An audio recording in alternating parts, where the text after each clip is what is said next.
행복하여라 그 길을 걷는 사람들이라는 제목으로 같이 하나님의 말씀을 나누겠습니다.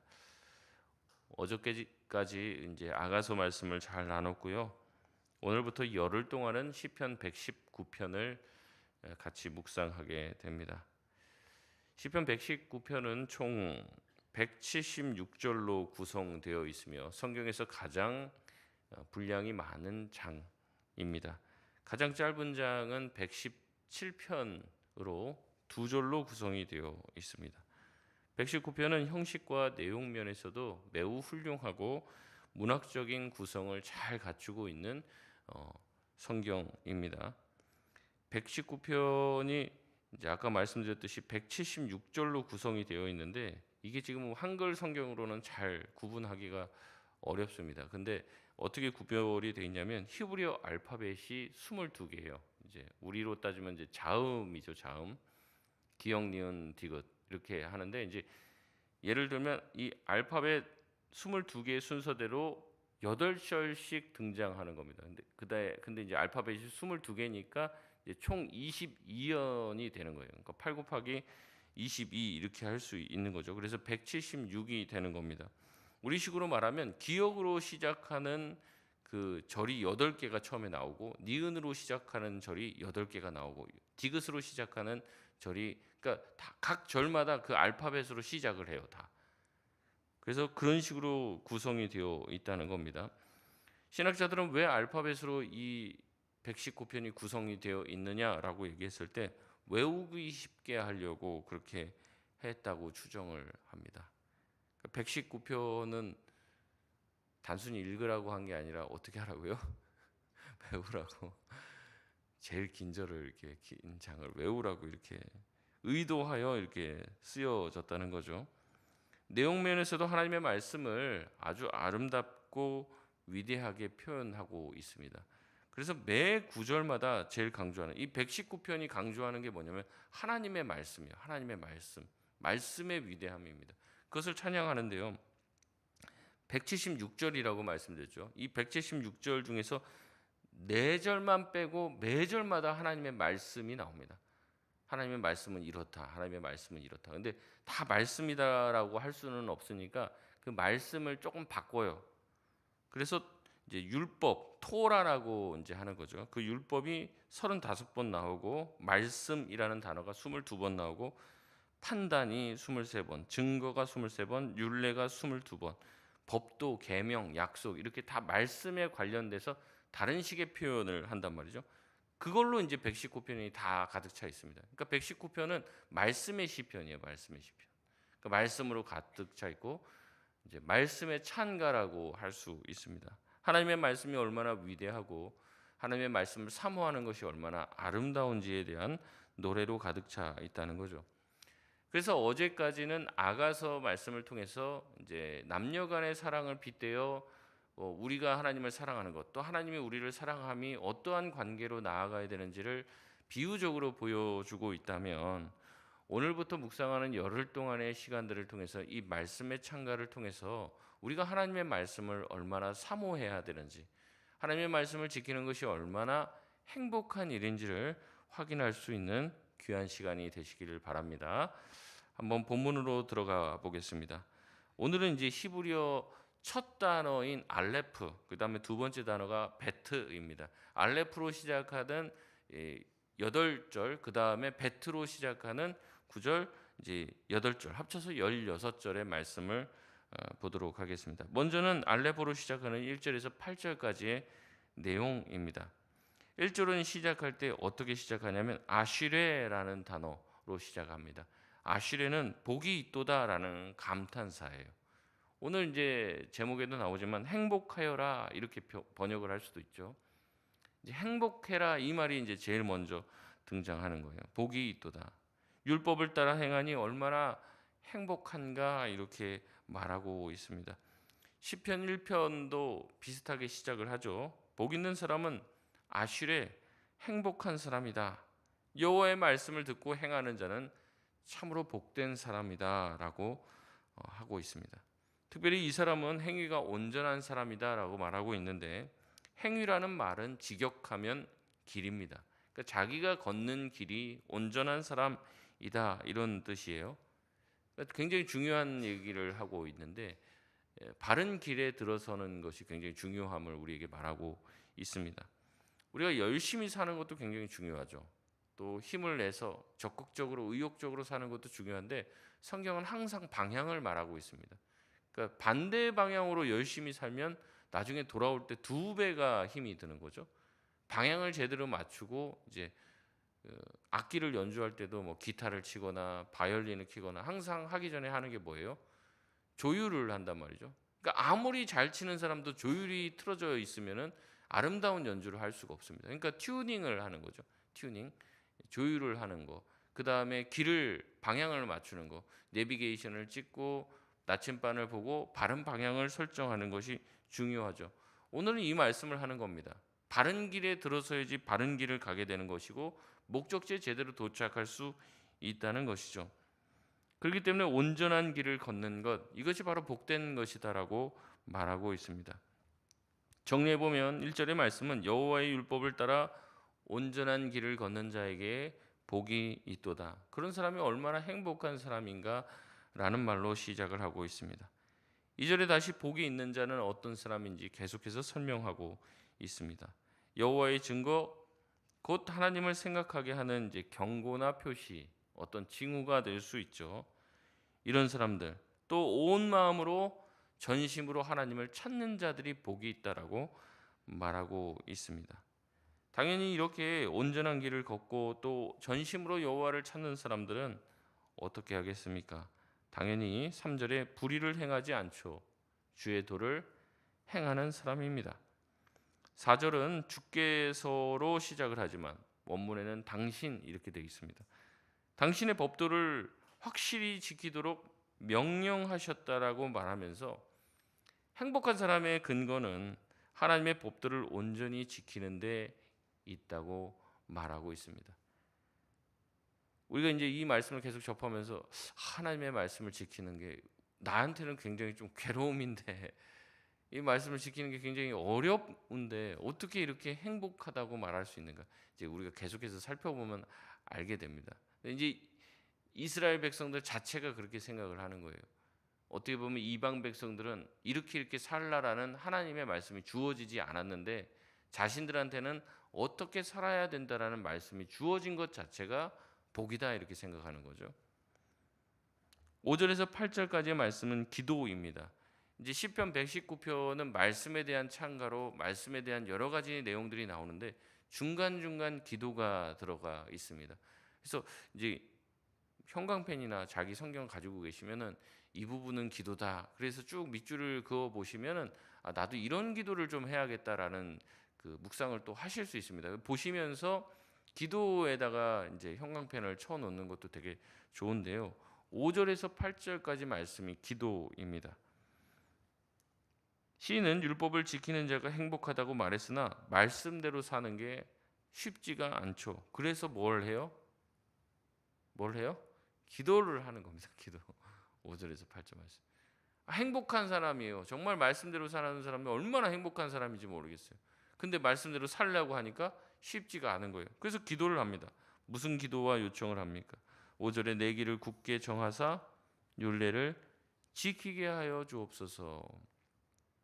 자기가 행복한 사람이 되길 원하니까 주의 율례를 지키게 해달라. 내가 가는 그 옳은 길을 굳세게 해달라고 요청하죠. 6절에 내가 부끄럽지 않게 모든 계명에 주의할 수 있도록 인도해 달라고 기도합니다. 7절에 주님의 의로운 판단을 배울 때는 감사하는 마음을 갖도록 해달라고 기도합니다. 우리가 말씀을 들으면은 이게 이제 내 마음에 와서 부딪히거나 또 나의 마음을 좀 어렵게 할 때가 있죠. 그때 신경질이 날 수도 있고 불평 불만이 나올 수도 있는데 주님의 의로운 판단이죠.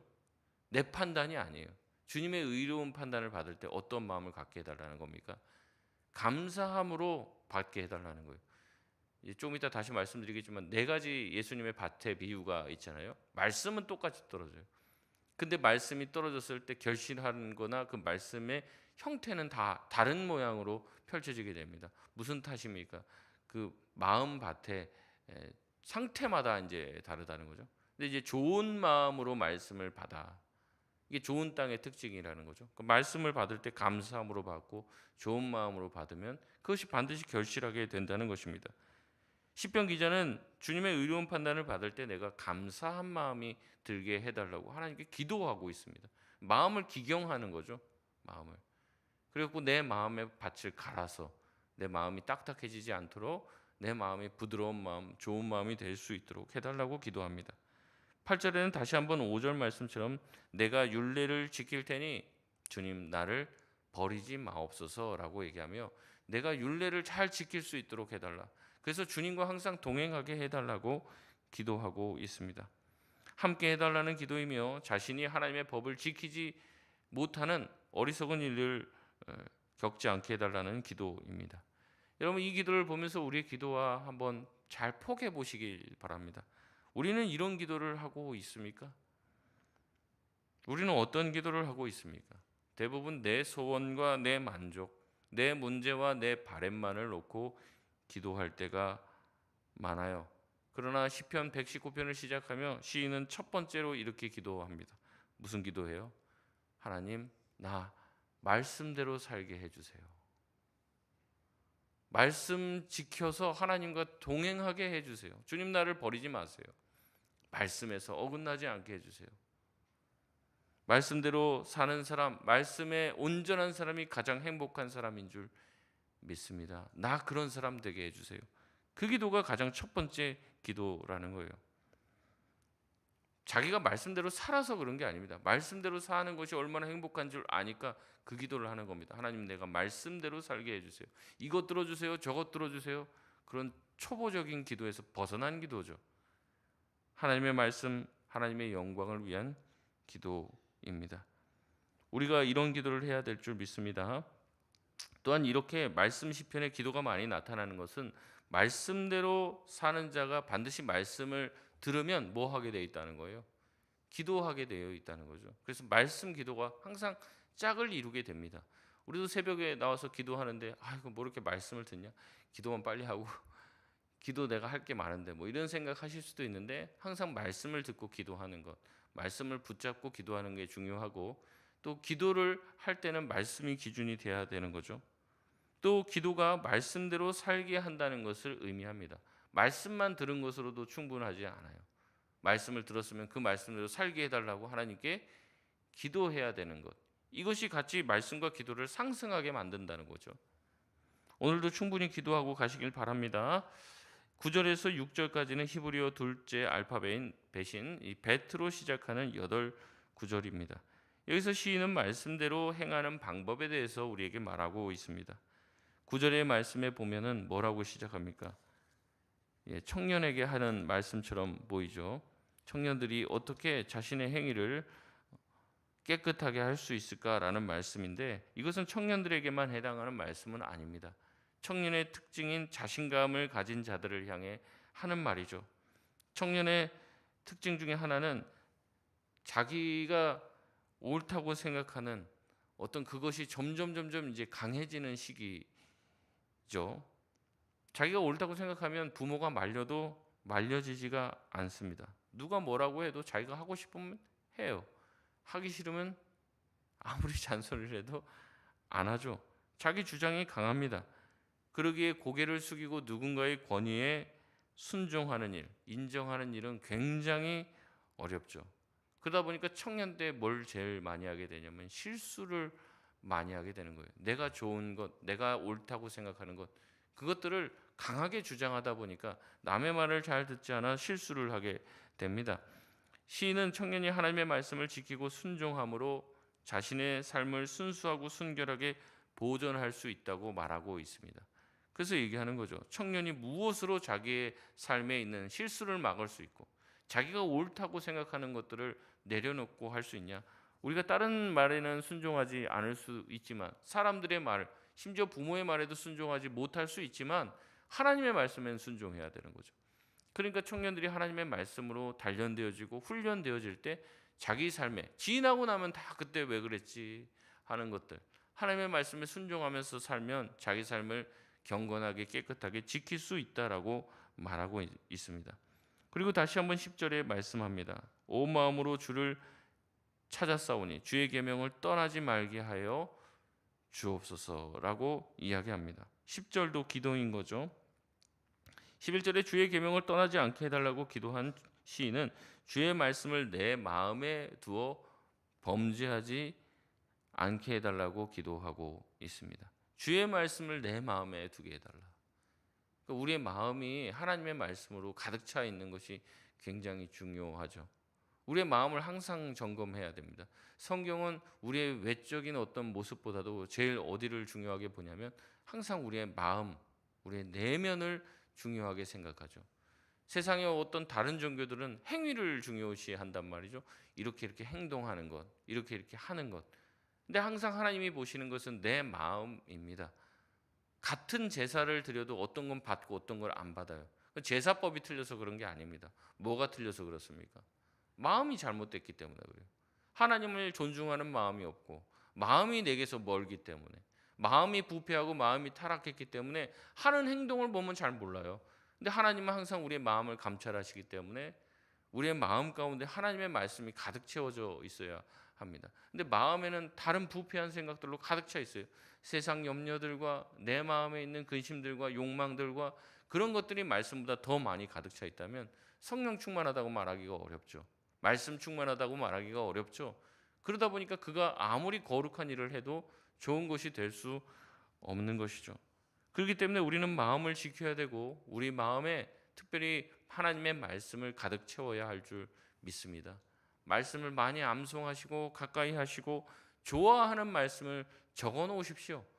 신방 가서 물어봅니다. 가끔 제가 무슨 말씀을 좋아하세요? 그러면 막 이게 막 갑자기 동공지진이 나고 무슨 찬송 좋아하세요? 그래도 잘 모르고 교회를 몇 년을 다녔는데도 좋아하는 말씀 구절 10구절을 대기가 어려워요.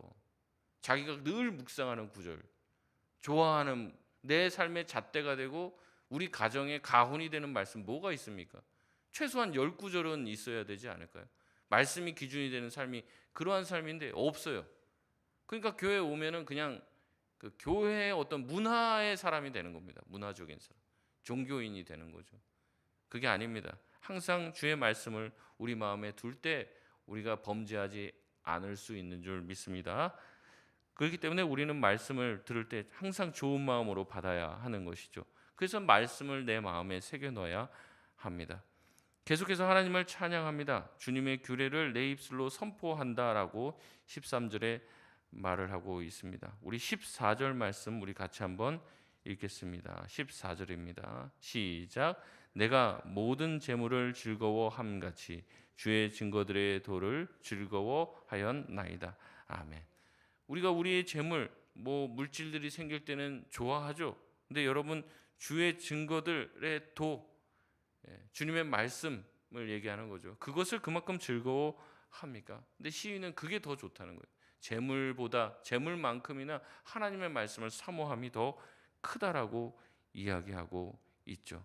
그러면서 주의 법도를 작은 소리로 읊조리며 주의 길들에 늘 주의하며 말씀에서 엇나가지 않으려고 했다고 말하고 있습니다. 그러면서 16절 마지막에 얘기합니다. 내가 주님의 말씀을 즐거워하며 주의 말씀을 잊지 않는 삶을 살겠다라고 말하고 있죠. 여러분 하나님의 말씀을 더 사랑할 수 있는 자들 되시길 바랍니다. 주님의 말씀을 즐거워하는 자들 되시길 바랍니다. 빨리 설교 끝나고 집에 언제 가나 시계 쳐다보고 빨리 말씀이 끝났으면 좋겠다. 그게 아니죠. 말씀을 사랑하게 되고 말씀을 가까이 하게 되고 하나님의 말씀 가운데로 들어가게 되면 자연히 범죄하지 않게 되는 거예요. 내 말씀이 하나님의 말씀으로 가득 차 있고 하나님의 말씀을 막 늘 읊조리고 있는데 어떻게 악한 세력이 내 마음을 틈탈 수 있겠습니까? 결국 우리가 하나님의 말씀을 매일 이렇게 묵상하고 기도할 때 악이 떠나가고 주님의 말씀과 은혜가 우리 모든 성도들에게 임할 줄 믿습니다. 그렇게 말씀을 더욱더 사랑하는 말씀의 사람들 되시길 바랍니다. 말씀을 마치겠습니다. 말씀을 통해 만나는 주님을 더욱더 깊이 알아가시길 바랍니다. 말씀을 묵상하면 묵상할수록 알게 되는 것은 내가 말씀을 잘 모르는구나 이렇게 알게 되는 거예요. 말씀을 묵상하면 묵상할수록. 그렇게 오래 예수를 믿었지만은 그렇게 성경을 많이 봤는데 이런 말씀이 또 있네. 저도 이럴 때가 있어요. 얼마나 뭐 설교도 많이 하고 대학원 시험 보려고 얼마나 시험도 많이 쳤겠습니까? 그래도 또 보면은 이런 구절이 또 있네. 눈에 안 들어왔던 게 들어와요. 그러면서 하나님이 새로운 감동을 주시며 참 내가 뭘 몰랐구나 이런 것들을 깨닫게 하시는 거죠. 그러면서 하나님께서 원하시는 길로 가게 하는 겁니다. 주의 말씀을 더욱더 사랑하며 마음에 담고 묵상함으로 주님이 기뻐하시는 주의 율례대로 행하며 행복한 삶을 살아가는 저와 여러분 다 되시길 주님의 이름으로 축원드립니다. 우리 시간 같이 합심해서 기도하겠습니다.